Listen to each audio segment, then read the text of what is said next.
DairyNZ, scientists at AgResearch have established that using a number of management options, phosphorus or P loss can be reduced by about 20% from a typical dairy farm within the Inchbonnie catchment. Water runs from the catchment into Lake Brunner, which is particularly sensitive to increases in soluble P. The West Coast is predominantly a long, thin region, not a huge area of plain land separating the coast from the southern Alps. Most of our streams are pretty quick flowing, especially in high rainfall events. The Lake Brunner is a special area because we've got catchment, a lot of small streams, spring flowing creeks as well, and high rainfall, all draining into the lake. We've got about over a 1 year retention time in the lake. So we're looking at a large amount of nutrients and things like that coming into an area, collecting over a time and then discharging out. So it's the collection in the lake that we're worried about of these nutrients staying here for a while. The lake's been monitored for the last 20 years, since the 1990s, and we've seen a decline in water quality. We're looking at a few things: total phosphorus, nitrogen, clarity and chlorophyll A. With the decline, there's a worry that if it keeps on going, we could have problems with algal blooms and things like that in the lake. So with our new plan, we've brought in a new set of rules which have been backed up with the research that's been carrying on in the area to try and limit phosphorus, which is the limiting factor in the lake for algae production and that sort of thing, coming in to the lake and through the tribs and everything else, limiting that so we can hopefully get back to our goal at Council's 2004 levels or better. AgResearch has actually done quite a bit of work in the coast, looking at practical ways that farmers could perhaps reduce the amount of nutrients being lost from their farms.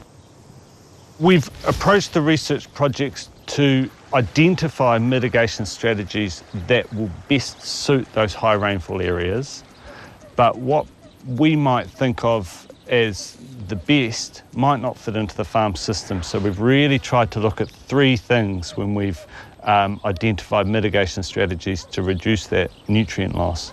And those would be how they fit into the farm system, how effective within that farm system are they for lowering that phosphorus and nutrient loss, and how cost effective they are as well. What we did for the first project was look at the farm system, and we chose 5 farms in the catchment, and we used overseer nutrient budget model to identify on those 5 farms hotspots for nutrient loss. Then we tried to address the best way to lower the nutrients from those hotspots. We presented farmers with 3 options of what we thought would be effective and cost effective in mitigating that loss from those hotspots.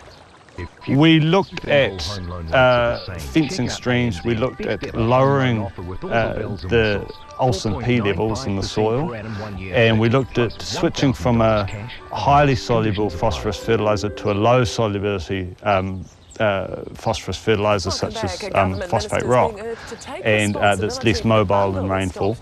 And we looked at better management of effluent, and it really depended on the farm system which was the best. We found that the herd home, for instance, was good on some farms, but if farmers were installing a herd home without good effluent management, the benefit gained would be lost in the subsequent application of the effluent. There was 2 mitigation strategies that really stood out across the board as being very good. And one of those was lowering the Olsen P level that's being maintained in the soil without affecting the yield, and that generally comes at a cost benefit to the farmer. And the second one was switching to a low solubility P fertiliser such as phosphate rock, and that tended to not have a cost increase associated with that. But the 2 of those mitigation strategies by themselves or together were extremely effective in reducing the amount of phosphorus being lost to the lake system. We're going away from any discharge to water and Brunner. We're pushing for low rates for storage. So when you receive an application for a consent, how is the review process for that different now?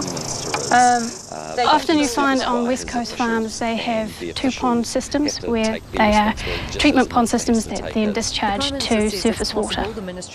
Best practice these days is now to get as much of that effluent out onto the paddocks as possible for not only economic benefits but also for waste stream benefits as well.